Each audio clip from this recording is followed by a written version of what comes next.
This story begins with a warm romantic tone, fitting perfectly for the month of love. It's February, the season of affection, and today we're diving into a heart-touching romantic comedy-drama film released in 2024 called We Live in Time, directed by Crowley.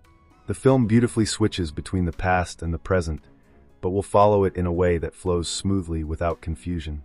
So without wasting any more time, let's begin. The movie opens with a woman named Almut Brugel. She begins her day like any other morning, jogging through her quiet neighborhood, returning home to collect fresh eggs from her backyard chickens, and then preparing breakfast in her kitchen. Once ready, she serves it to her boyfriend Tobias, often called Tob, who tastes it with a smile. Everything seems calm and ordinary, but soon we jump back into the past, to a time when Tobias worked as a representative for a company named Wait Bakes. Before heading out for an official trip, his father gives him some words of motivation, though Tobias appears a bit disturbed and low-spirited. Despite being excellent at his job and often featured in company videos sharing his professional experience, Tobias carries a quiet burden inside him. During one of his work trips, he checks into a hotel, freshens up, and opens his bag where we see a divorce envelope. It becomes clear that Tobias is already married but currently going through a divorce, which explains the sadness in his eyes. As he stares at the papers, lost in thought, he suddenly realizes he needs to sign them but can't find a pen. Wrapped only in a towel, he rushes out to a nearby supermarket to buy one. As he walks back distracted, his pen slips from his hand, and when he bends to pick it up, a car hits him. The scene cuts, and we find Tobias bandaged and unconscious in a hospital bed. Sitting beside him is a woman, the same woman we saw earlier, Almut. When Tobias wakes up, the two exchange introductions. Their conversation flows easily, full of curiosity and subtle warmth. Later, they sit together in the hospital's small cafeteria, where Almut tells him she's a Bavarian fusion chef who recently opened her own restaurant. She admits it's been a struggle since it's new and not running well yet. She then invites Tobias to visit her restaurant with his wife someday. The mention of his wife makes him uncomfortable, but he doesn't tell her about his divorce. Weeks pass, Tobias recovers completely, and after getting a haircut from his dad, he decides to visit Almut's restaurant. Since she had reserved a table for Tobias and his wife, the staff ask if he'll need 2 seats, but Tobias quietly requests a single one. He sits alone waiting. When his meal arrives, served by one of the same employees, he tastes it and compliments it sincerely. Just then, Almut appears, cheerful and curious, asking about his dining experience and his wife's opinion. Tobias hesitates for a moment before revealing that he is divorced. Almut is visibly surprised but doesn't say much. The next scene transitions to her apartment, where the two end up getting intimate, marking the beginning of their relationship. The morning after, Tobias feels awkward and decides to leave, but Almut stops him, saying that if he doesn't have much work today, he can stay because she doesn't either. He agrees, and they spend the day together. During their conversation, Tobias opens up about his past marriage. He says that things were fine with his ex-wife Helen. They were even planning to have children, until she left for a work trip one day and never came back. Meanwhile, Almut reveals her own truth. Her husband once wanted to start a family, but she didn't because she was never fond of children. That just wasn't her thing. As they talk, she teaches Tobias how to crack an egg perfectly, laughing and flirting with him, and soon they find themselves making love again. Months pass, and the two share countless beautiful moments together. One evening after attending a party, they return home slightly drunk and happy. Tobias confesses that he wants children someday, and that it's something important to him. He admits that he's afraid because he's falling in love with her and wants a future together. Almut becomes defensive and coldly tells him she can't make that kind of promise, that children aren't part of who she is. Hurt, Tobias leaves without a word. Days later, realizing he acted too harshly, he tracks her down through one of her co-workers during a baby shower. Disguised as a pizza delivery guy, he shows up awkwardly at the door, and when she notices him, there's an awkward silence. Finally, Tobias apologizes for being rude and impulsive.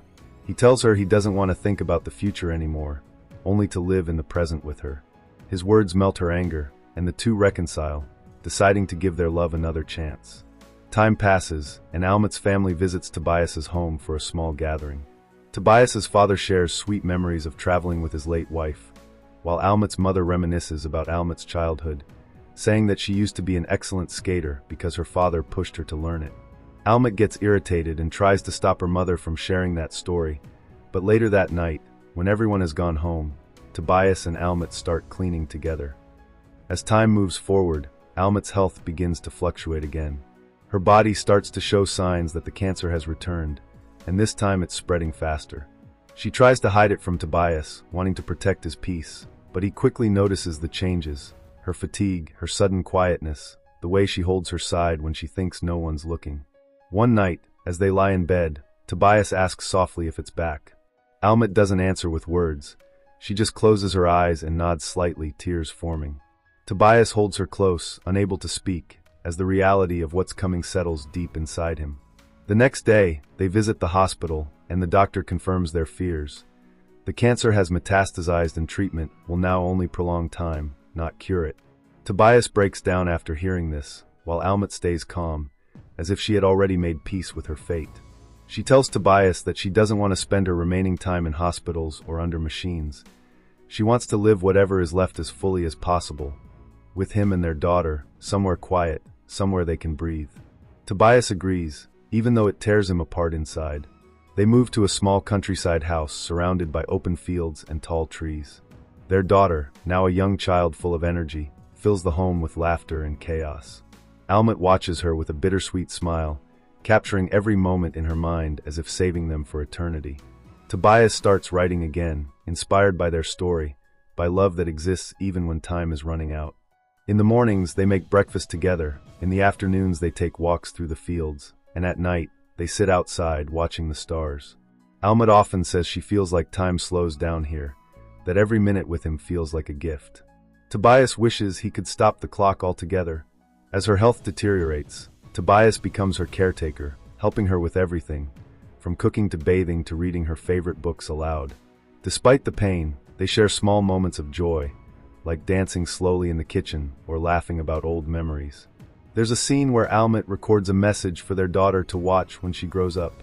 She tells her about love, strength, and forgiveness, reminding her to always look for beauty even in pain. Tobias listens quietly behind the camera, trying to stay strong but failing as tears roll down his face. Eventually, Almut grows weaker and spends most of her time in bed. The world outside continues, the leaves change, the days shorten, but inside their small home, everything revolves around her heartbeat, her breath, her smile. One evening, as the sun sets, she tells Tobias she's tired. He holds her hand tightly, whispering that it's okay, that she can rest. With a peaceful smile, she takes her final breath while looking into his eyes, and then she's gone. The room falls silent. Tobias sits there, unable to move, holding her hand as the light fades from the room. The next scenes show Tobias trying to live with the emptiness. He takes care of their daughter alone, trying to be strong for her, but every corner of the house reminds him of Almut. He reads her notes, listens to her voice recordings, and keeps her picture on the bedside table. Sometimes, when he's cooking or folding clothes, he imagines her voice talking to him. Grief becomes part of his daily routine, quiet, heavy, but also filled with the love they built. One day, he visits the hospital to thank the doctor for everything, and while leaving, he sits in the hospital garden where they once talked about life. He looks up at the sky and says softly, "I hope you can see her somewhere up there." Years later, their daughter grows into a young woman. Tobias, now older, takes her to visit the same park where he and Almut first met, the place where their story began. She asks her father what her mother was like, and Tobias smiles, saying she was chaos and calm all at once, the most beautiful mess he ever loved. He tells her that love doesn't end when someone dies. It just changes shape, becomes part of the air, part of everything you see.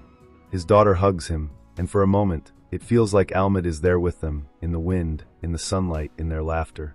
In the final scene, Tobias sits alone in his room, looking through old photographs of their life together. Their wedding,